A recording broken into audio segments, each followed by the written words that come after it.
అందరికీ నమస్కారం. కార్తీక పురాణంలో 4వ రోజు పారాయణం ఇప్పుడు మొదలు కాబోతుంది. ఈ కార్తీక మాసంలో కమలనాభుడైన శ్రీహరిని కమలాలచే ఎవరైతే పూజిస్తారో అటువంటి వారి ఇంటికి కమలవాసిని అయిన లక్ష్మీదేవి వాళ్ళ ఇండ్లకు వచ్చి స్థిరంగా నివాసాన్ని ఏర్పరచుకుంటుంది అని పురాణాలు చెప్తున్నాయి. తులసి దళాలతో కానీ, జాజి పూలతో కానీ, మారేడు దళాలతో కానీ పూజించేవారు తిరిగి ఈ భూమిపై జన్మించరు. ఎవరైతే కార్తీకంలో భక్తిగా పళ్ళను దానం చేస్తారో వారి పాపాలు సూర్యోదయానికి చీకట్ల వలె చెదిరిపోతాయి.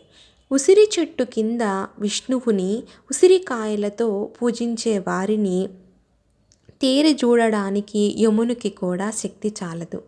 కార్తీకంలో ఎవరైతే సాలగ్రామాన్ని తులసి దళాలతో పూజిస్తారో వారికి మించిన ధన్యులు ఎవరూ ఉండరు. బ్రాహ్మణ సమేతులై ఉసిరి చెట్టు ఉన్న తోటలో వనభోజనాన్ని చేసేవారు మహాపాతకాలు సైతం మట్టిగలిసిపోతాయి. బ్రాహ్మణ సమేతులై ఉసిరి చెట్టు కింద సాలగ్రామ పూజ చేసేవారికి వైకుంఠాన్ని పొంది విష్ణువు వలె ఆనందిస్తారు. ఎవరైతే కార్తీక మాసంలో విష్ణాలయంలో మామిడాకుల తోరణం కడతారో వాళ్ళు పరమపదాన్ని పొందుతారు. పువ్వులతో కానీ అరటి స్తంభాలతో కానీ మండపాన్ని కట్టి వాళ్ళు వైకుంఠంలో విష్ణు సామీప్యాన్ని పొందుతారు. ఎవరైనా శ్రీహరికి సాష్టాంగ దండ ప్రణామం చేసిన వాళ్ళు అశ్వమేధ పుణ్యవంతులవుతారు.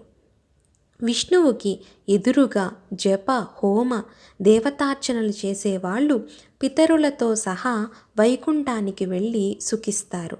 స్నానం చేసి తడి బట్టలతో ఉన్నవానికి పొడిబట్టని దానం చేసిన వాడు 10,000 అశ్వమేధాల ఫలాన్ని పొందుతాడు. ఆలయ శిఖరంపై ధ్వజారోహణం చేసిన వారు పాపాలు గాలికి పుష్పాలలాగా ఎగిరిపోతాయి. నల్లని లేదా తెల్లని అవిస పూలతో హరిపూజను చేసిన వారికి 10,000 యజ్ఞాలు చేసిన ఫలితం ప్రాప్తిస్తుంది. కార్తీక మాసమందు ఏ స్త్రీ అయితే బృందావన గోమయంతో అలికి పంచరంగులతో శంఖ పద్మ స్వస్తికారి నందాదీపాన్ని అర్పించడం వల్ల కలిగే పుణ్యం 1000 నోళ్ల ఆదిశేషుడుగా పొగడలేడు. ఈ కార్తీక మాసంలో శివుణ్ణి జిల్లేడు పూలతో పూజించిన వాడు దీర్ఘాయువై అత్యాన్న మోక్షాన్ని పొందుతాడు.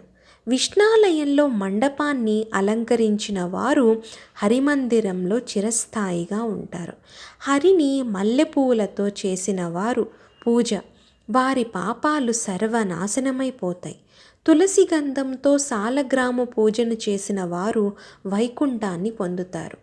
విష్ణు సన్నిధిలో నాట్యం చేసిన వారి యొక్క పూర్వ సంచిత పాపాలన్నీ నశించిపోతాయి.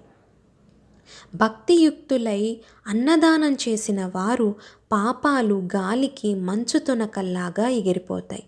ప్రత్యేకించి కార్తీక మాసంలో నువ్వుల దానం, మహానది స్నానం, బ్రహ్మపత్ర భోజనం, అన్నదానం ఈ 4 ఆచరించడం ధర్మంగా చెప్పబడుతూ ఉంది. స్నానదానాదులు ఆచరించడానికి నిరాకరించిన వారు లోబి అయి తిరుగుతూ ఉంటారు. యథాశక్తిగా వారు చెయ్యని వారు 100 జన్మలు కుక్కగా పుట్టి కడపట చండాల యోనిని జన్మిస్తారు. కార్తీక వ్రత శూన్యులు మరుజన్మలో గాడిదగా పుట్టి తదుపరి 100 పుటకలు సునక యోనిని జన్మిస్తారు. అందువల్ల కార్తీక మాసంలో ప్రతి ఒక్కరూ దైవారాధన చేయాలి. ఏదో ఒక విధంగా శివాలయంలో కానీ విష్ణాలయంలో కానీ ఏదో ఒక విధంగా స్వామి పూజని ఖచ్చితంగా చేయాలి. శ్రీహరిని కదంబ పుష్పాలతో పూజించిన వారు సూర్యమండలంలోనే నివసిస్తారు. ఓ జనక మహారాజా, కార్తీక మాసంలో ఎవరైతే అవిసె పూల మాలని ధరించి తదుపరి అవిసె పువ్వుల మాలికతో శ్రీహరిని పూజిస్తారో వారు స్వర్గాధిపతులవుతారు. తులసీ దళాలతో విష్ణువుని పూజించే వనితలు వైకుంఠాన్ని పొందుతారు. ఇంకొక సూక్ష్మాన్ని చెబుతాను విను. అశక్తులైన వాళ్ళు అంటే శక్తి లేనివారు కార్తీక మాసంలో ఆదివారం నాడు లేదా శుక్ల పాడ్యమి నాడు కానీ, పూర్ణిమ నాడు కానీ, అమావాస్య నాడు కానీ సంకల్పరహితంగా ప్రాతస్నాన ఆచరించడం వలన కూడా ఆ మాసమంతా స్నానం చేసిన పుణ్యం లభిస్తుంది. ఆ పాటి శక్తి కూడా లేని వాళ్ళు కార్తీక మాసంలో నెల రోజులు ఈ సంపూర్ణ కార్తీక మహాపురాణాన్ని చదివినా విన్నా కూడా స్నాన ఫలాన్ని పొందుతారు. కార్తీక మాసం సాయంకాలంలో దేవాలయాలలో విష్ణు శివ స్తోత్రాలను పఠించేవారు కొంతకాలం స్వర్గంలో ఉండి అనంతరం ధ్రువలోకాన్ని పొందుతారు. ఇలా కార్తీక మాసంలో ఎవరైతే హరిహరులను స్మరించకుండా ఉంటారో వారు 7 జన్మల పాటు కుక్కలుగా పుడతారని, అందులో ఎటువంటి సందేహం లేదని వశిష్ఠ మహర్షి జనక మహారాజుకి వివరించారు. ఇప్పుడు మరొక కథని చూద్దాం. వశిష్ఠుడు చెప్పిందంతా విన్న జనక మహారాజు ఏ విధంగా అడుగుతున్నారంటే, మహర్షి, మీరు చెప్పినవన్నీ వినిన తరువాత నాకొక సందేహం కలుగుతోంది. వర్ణసంకర్యాది మహాపాపాలను చేసిన దుర్జనులు వేదాత్రయోక్తులైన ప్రాయశ్చిత్తాలను చేసుకున్న వారై పరిశుద్ధులు కారు అని సమస్త ధర్మశాస్త్రాలు ఘోషిస్తుండగా కేవలం కార్తీక వ్రతాచరణ ధర్మలేశము చేతనే సమస్త పాపాలు హరించుకుపోయి వైకుంఠాన్ని పొందుతారని చెప్పడంలో మర్మం ఏమిటి? అది ఏ విధంగా సాధ్యమవుతుంది? ఆ విధంగా ఏ విధంగా తెలుస్తుంది? అగ్నిదగ్ధమవుతున్న ఇంటిలో ఉన్నవాడు ఆ మంట మీద పురుషేడు నీళ్లు చల్లినంత మాత్రాన అగ్ని ప్రమాదం తొలగిపోతుందా? మీరు చెప్పే కథని ఏ విధంగా నమ్మాలి చెప్పండి అని జనక మహారాజు వశిష్ఠుణ్ణి అడిగారు.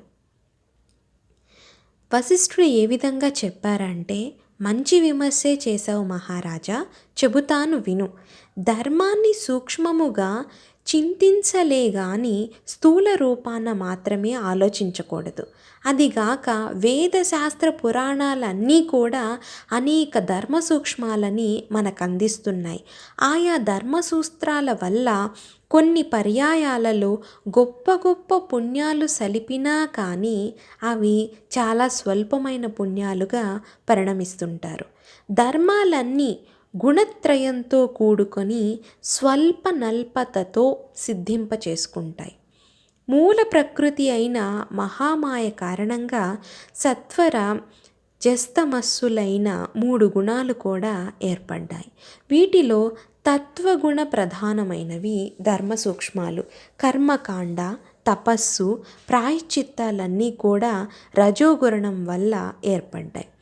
తర్కము దైవేత్తర చింతనతో సాగించే దైవిక కృత్యాలు, ఆచరించే దాన ధర్మాలు ఇవన్నీ కూడా ధర్మము యొక్క స్థూల స్వరూపాలు అని ఈ విధంగా చెబుతూ ఉన్నారు. దేశం అంటే పుణ్యక్షేత్రం, కాలం అంటే పుణ్యకాలం, యోగ్యత అంటే పాత్రత.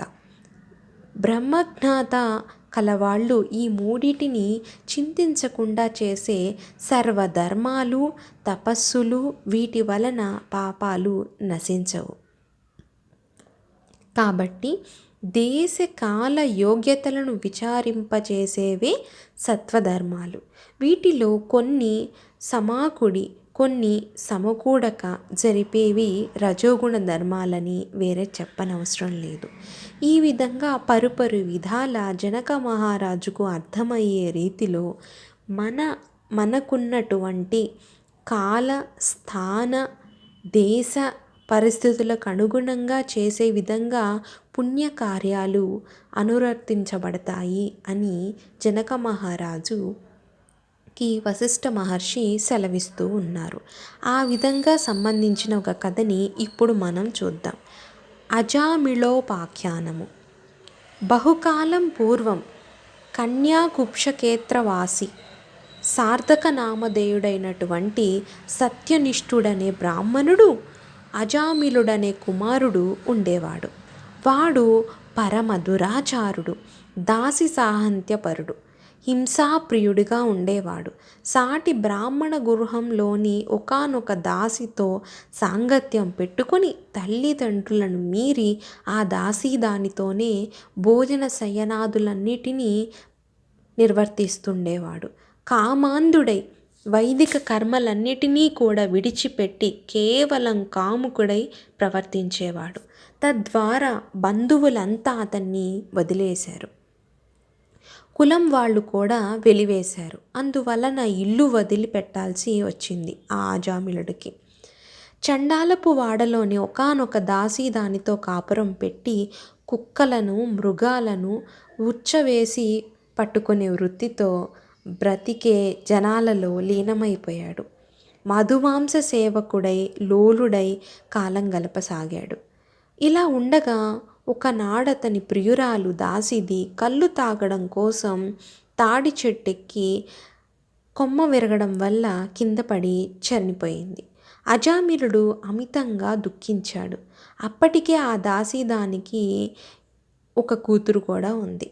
మహాపాపాత్ముడు మహాకామాంధుడు అయిన అజామిలుడు తనకి కూతురు వరసైనటువంటి ఆమె అని కూడా తలచకుండా ఆ పిల్లనే వరించి ఆమెతోనే కామోపభోగాలని అనుభవించసాగాడు. కాముకుడైన అజామిలుడు తన కూతురు అందే అనేక మంది బిడ్డలను పొందాడు. కానీ వాళ్ళిద్దరూ కూడా పసికందులుగా కడతేరిపోగా కడకు పుట్టి మిగిలిన బిడ్డనకు నారాయణ అని నామకరణం చేసి అత్యంత ప్రేమతో పెంచుకోసాగాడు. తాను తిట్టినా నిందిస్తున్నా ఏం చేస్తున్నా సరే సతతం అతన్నే స్మరించుకుంటూ నారాయణ నారాయణ అని పిలుచుకుంటూ తన్మయత్తుడై ఉండేవాడు. కాలం గడిచింది. అజామిలుడు కాలం చేసే సమయం దగ్గర పడింది. అతడిలోని జీవుణ్ణి తీసుకుపోయేందుకు ఎర్రని గడ్డములు మీసములు కలిగి చేత దండపాసాలను ధరించి భయంకర రూపులైన యమదూతలు వచ్చేశారు. వారిని చూస్తుండగానే గడగడలాడిపోయిన అజామిలుడు ఆ ప్రాణావాసన వేళ కూడా పుత్రవాత్సల్యాన్ని విరమించుకోలేక ఎక్కడో దూరంగా స్నేహితులతో ఆటల్లో మునిగిపోయిన ఉన్న కుమారుని కోసం నారాయణ ఓ నారాయణ తండ్రి నారాయణ అని పలుమార్లు పిలవసాగాడు. ఆ పిలుపు అతడి కొడుకుకు వినపడలేదు. అతను రానేలేదు. కానీ చేరుకు వచ్చిన యమదూతలు ఆ నారాయణ నామస్మరణాన్ని విని వెనుకకు జంకారు. అదే సమయంలో అక్కడ ప్రత్యక్షమైన విష్ణుదూతలు ఓ యమదూతలారా అడ్డు తొలగండి, ఇతడు మాచే తీసుకోబడి మాతో రావలసిన వాడు, మీతో వెళ్ళవలసిన దగినవాడు కాదు అని చెప్పారు. వికసిత పద్మాల వలె విశాలమైన నేత్రాలు కలవాళ్ళు పద్మాలంబార వనసులు అయిన ఆ పవిత్ర విష్ణు పారిషదులను చూసి విభ్రాంతులైన యమదూతలు అయ్యా మీరెవరు? యక్షగంధర్వ సిద్ధ చరాణ కిన్నెర విద్యాధరులలో ఏ తెగకు చెందినవారు? మా ప్రభువైన యమధర్మరాజు మాకు విధించిన ధర్మము రీత్యా తీసుకొని వెళ్ళాలి ఈ జీవుణ్ణి, మీరెందుకు తీసుకొని వెడుతున్నారు అని అడగటంతో విష్ణుదూతలు ఇలా చెప్పసాగారు. ఓ యమదూతలారా, మేము విష్ణుదూతలం. మీ ప్రభువు మీకిచ్చిన ధర్మాలేంటి? పాపాత్ములెవరు పుణ్యాత్ములెవరు? యమదండనకి అర్హులు ఎవరు అని విపులీకరించి చెప్పండి. విష్ణుదూతల ప్రశ్నలకు యమదూతలు సమాధానమియ్యసాగారు. సూర్య చంద్రాగ్ని వాయురాకాశ గోసంధ్యలు దశ దిశల కాలములు వీనిని మానవుల యొక్క పాపపుణ్యాలకు సాక్ష్యాలుగా నిలిచారు. వారిని మేము శిక్షిస్తాము. ఓ విష్ణుదేవతలారా శ్రద్ధగా వినండి. వేద మార్గాన్ని విడిచి చాలా నీచమైనటువంటి యమదండనార్హులు అటువంటి పనులని ఈ వ్యక్తి నిర్వర్తించాడు. బ్రాహ్మణుణ్ణి కానీ గురువుని కానీ రోగిని కానీ పాదాలతో తాడించేవాడు, తల్లిదండ్రులతో కలహించేవాడు, అసత్యవాది, జంతు హింసాకుడు, దానం చేసిన దానిని మరలా ఆశించేవాడు, డాంబికుడు, దయారహితుడు, దానం చేసిన దానిని మరలా మరలా కోరుకునేవాడు, పరభార్య సంగముడు, సొమ్ములని తీసుకొని పక్షాన అవలంబించే వాళ్ళని, చేసిన దానాన్ని బయట పెట్టుకునే వానిని, మిత్రద్రోహిని, ఇటువంటి విధంగా పాపాలు చేసిన వారిని యమలోకానికి తీసుకువెళ్ళాలి, అది మా బాధ్యత అని చెప్పారు. ఇటువంటి పాపాలన్నిటిలో కూడా ఘోరమైన పాపాలు చేసి బ్రాహ్మణ జన్మమెత్తి దాసీ సంగమ లోలుడై చెయ్యరాని మహాపాపాలు చేసిన వీడ విష్ణులోకానికి అర్హుడు అని యమదూతలు ప్రశ్నించారు.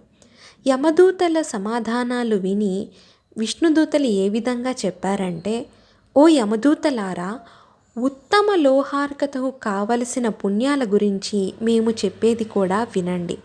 ఏ కారణం వల్లైనా కానీ దుస్సంగమాన్ని వదిలి సత్సంగంలో కలిసేవాడు నిత్యము దైవచింతన పరుడై స్నాన సంధ్య జపా తపాలను మీ యమలోక గమనానికి అర్హులు కారు. ఓ యమదూతలారా, అసూయారహితులై జపాగ్నిహోత్ర నిర్వాహకులై సర్వకర్మలను సగుణ బ్రాహ్మణార్పణము చేసేవారు ఎవరూ కూడా హరిపూజా ప్రియులు, హరినామ జాపకులు, వివాహ ఉపనయనాలు చేయించేవారు, అనాథ ప్రేత సత్కర్మలను చేసేవారు, వీరి ఎవరూ కూడా యమదండనలకి అర్హులు కారు. తులసీ కాష్ట మూలికలను ధరించేవాడు, గృహాంగణలతో తులసిని పెంచేవాడు, భాగవతాన్ని పఠించేవాడు, పూజించేవాడు, వినేవాడు, సూర్యుడు మేష తుల మకర సంక్రాంతులయందు ప్రాతఃస్నానాన్ని ఆచరించేవారు ఎవరూ కూడా యమదూతల వారికి యమ లోకాన్ని దర్శించడానికి అర్హులు కారు. ఈ విధంగా సాగుతున్న యమ విష్ణుదూతల సంవాదాలన్నింటినీ వింటున్న అజామిలుడు జీవుడు తన శరీరక కృతదాసి సాంగత్యాది పాపాలను తలుచుకొని దుఃఖిస్తున్నవాడై ఈ విధంగా చెప్పాడు. ఇదేమి ఆశ్చర్యం! ఆ నల్లని కత్తులు ధరించిన వారు యమదూతలు ఏమైపోయారు? నేను ఈ వైకుంఠంలో ఎలా ఉండగలిగాను? పూర్వజన్మ పుణ్యము కాకపోతే నా జిహ్వపై హరినామమేల వచ్చింది, నాకు ఈ వైకుంఠం ఎలా ప్రాప్తించింది అని తనలో తనే అనుకుంటూ హరిస్మరణము చేయసాగాడు. కాబట్టి రాజా, కేవలం హరినామ స్మరణతోనే అంతటి ముక్తి పొందిందైతే నిత్యము హరిస్మరణ చేసేవాడు, హరిప్రియకరమైన కార్తీక వ్రతాన్ని ఆచరించేవాడు ఎంత పుణ్యాన్ని పొందుతాడో ఊహించు అంటూ వశిష్ఠ మహర్షి సెలవిచ్చారు. ఈ విధంగా యమదూతలను నుంచి కూడా కాపాడగలిగే శక్తి ఒక్క దైవనామస్మరణకే ఉంది. కావున అందరూ కూడా స్వామి హరినామస్మరణ, శివనామస్మరణ ఖచ్చితంగా చేయాలని, అటువంటి వారు ఖచ్చితంగా సర్వ పాపాల నుండి విముక్తి పొందిన వారై దైవానుగ్రహాన్ని పొందుతారని మన పురాణాలు చెబుతున్నాయి. అయ్యా, పాపాత్ముడైన దురాచారుడైన నిందిత కర్ముడైన అజామలుణ్ణి మా నుంచి విష్ణుదూతలు మమ్మల్ని అడ్డగించి అతనిని మా నుంచి విడిపించి తమ వైకుంఠానికి తీసుకువెళ్ళారని, వాళ్ళని ఎదిరించలేక మేము నిశ్శక్తులై ఇక్కడికి వచ్చామని ఆ యమదూతలు యమధర్మరాజుకి చెప్పారు. ఆ అంతటితో కోద్రిక్తుడైన సమవర్తి జ్ఞాన దృష్టితో సమస్తాన్ని ఆలకించాడు. ఈ విధంగా చెప్తున్నారు. యమదూతలారా, కించింప పుణ్య విహోనిపి ఆ అజామిలుడనే పాపి అంత్యకాలాన హరినామస్మరణ చేయడం వల్ల సమస్త పాపాలు నశింపచేసుకొని విష్ణుప్రియుడై విష్ణుదూతల చేత తీసుకొని పోబడ్డాడు. తెలిసి తెలియక కానీ తెలిసి కానీ ఎటువంటి స్థితిలోనైనా హరినామస్మరణ చేస్తే ఆ నామ పుణ్య ఫలం ఖచ్చితంగా తమ వెంట ఉంటుందని, సమస్త దోషాలు పాపాలు ఆ నామస్మరణ చేత దహించబడతాయి అని యమధర్మరాజు యమదూతలకి సెలవిచ్చారు. అజామిలుడిని పూర్వజన్మ ఏ విధంగా ఉందంటే, అతడి పూర్వజన్మలో సౌరాష్ట్ర దేశంలో శివార్చకుడిగా ఉండేవాడు. ఆ జన్మలో కూడా స్నాన సంధ్య చరణార్థి రహితుడై దైవేత్తర చిత్తుడై దైవ ద్రవర పరువై ఉండేవాడు. బ్రాహ్మణుడై ఉండి కూడా ఆయుధ పాణి అయి దుష్టులతో స్నేహం చేస్తూ తిరిగేవాడు. అర్చకుడై ఉండి కూడా వివిధాభరణ భూషితుడై స్వేచ్ఛా విహారాలు చేసేవాడు. బహుభోషి అయిన యవ్వనంలో ఉండేవాడు. ఆ కాలానికి అదే గ్రామంలో ఒక దరిద్ర బ్రాహ్మణుడు ఉండేవాడు. అతడు దరిద్ర పీడితుడై అన్నం కొరకు పట్టణములు పల్లెలు తిరుగుతూ ఉండంగా ఆ విధంగా బాధపడుతూ ఉండేవాడు. ఒకానొకసారి అతగాడు తనకు లభించిన యయావర వస్తుజాలనన్నిటినీ మోసుకొని వచ్చి భార్యని పిలిచి, చాలా ఆకలిగా ఉంది, సత్వరమే వంట చేయు, ముందు కాసిని మంచినీళ్ళివ్వు అని భార్యని కోరుతాడు. ఆ విధంగా ఆ ఇల్లాలు భర్త ఎన్నిసార్లు పిలిచినా కూడా పట్టించుకోకుండా తన జారుని గురించే తలపోస్తూ ఉండిపోయింది. అందుకు కోపించిన భర్త చేతికందిన కర్రతో ఆమెని కొట్టాడు. తన కామపుటాలోచనలో అంతరాయం కలిగించాడని కోపంతో తన ముష్టితో ఘాదించింది. అడవి బల్లి ఉన్న ఆ బాపలుడు అందుకై పటితాపంతో ఆమెను గృహాన్ని వదిలిపెట్టి గ్రామాంతరం వెళ్ళిపోయి భిక్షాటన చేస్తూ బతికేవాడు. మగడు ఇల్లు వదిలిపోవడంతో మరింత తెగించిన ఆ జారిని మగడు తెచ్చినవన్నీ సుష్టుగా మేసి మంచిగా అలంకరించుకొని మంచి చీరను కట్టుకొని తాంబూల చర్వణం చేస్తూ ఒకానొక రజకుని ఇంటికి వెళ్ళి ఆ రాత్రి అతనితో సంభోగించకోరింది. కానీ నీతివంతుడైన ఆ రజకుడు ఆమె కోరినప్పుడు తన పనికి అంగీకరించకపోవడంతో వారిద్దరికీ వాగ్వాదం జరిగింది.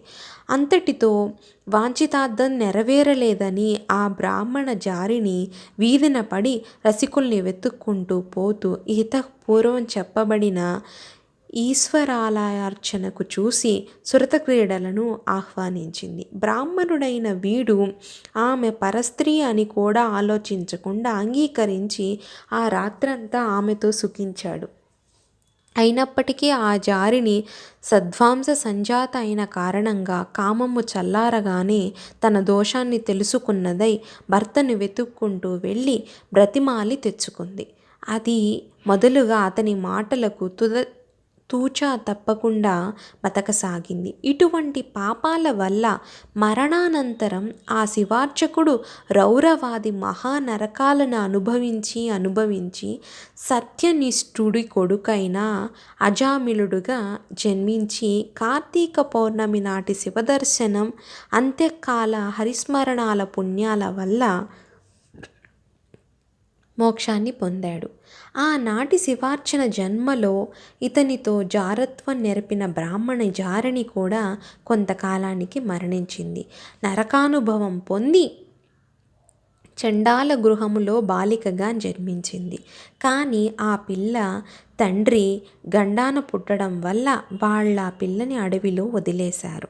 ఒక బ్రాహ్మణుడు ఆ బాలిక అరణ్యరోదన విని జాలిపడి అతనితో తీసుకెళ్ళి తన ఇంటి దాసిగా పెంపకానికి ఇచ్చాడు. ఆ దాసి దాని దగ్గర పెరిగిన ఆ పిల్లనే అనంతర కాలంలో అజామిళుడి దగ్గరకు తీసుకున్నాడు. మహారాజా, నువ్వడిగిన అజామిళుడి పూర్వగాథ ఇది. సమస్తమైన పాపాలను హరినామస్మరణం కన్నా మించిన ప్రాయశ్చిత్తం మరొకటి లేదు. అది సాధ్యం కానప్పుడే ఇతరేతర ధర్మశాస్త్రాది ప్రోక్త ప్రాయశ్చిత్త కర్మలని ఆచరించాల్సి ఉంటుంది. జనక మహారాజా, ఎవరైతే జిహ్వాన అంటే నాలుకతో హరికీర్తిని చెబుతారో, శ్రవణం చేస్తారో, కార్తీక పురాణాన్ని హరి సంకీర్తనల్ని ఆలకిస్తారో, వింటారో, వారి పాపాలన్నీ కూడా పటాపంచలుగా నశించిపోతాయి. ఎవరైతే ఏ పుణ్యకార్యాన్ని చెయ్యకుండా ఈ విధంగా ఉండిపోతారో వారు కైవల్యాన్ని పొందక పలువేల జన్మలు దుష్ట జన్మలుగా తిరుగుతూ ఉంటారు. కావున అందరూ కూడా హరినామస్మరణాన్ని చేసి తప్పకుండా ఆ మహత్యాన్ని పొంది ఎటువంటి విధంగానైనా దైవార్చన చేసి దైవ సంకల్పాన్ని పొంది ఆ విధంగా స్వామికి సన్నిధానంలో నిలవాలని కోరుకుంటున్నారు. మరొక రోజు కార్తీక పురాణంలో మరొక గాథని మనం అందరం చెప్పుకుందాం. అంతవరకు సెలవు. సర్వే జన సుఖినో భవంతు.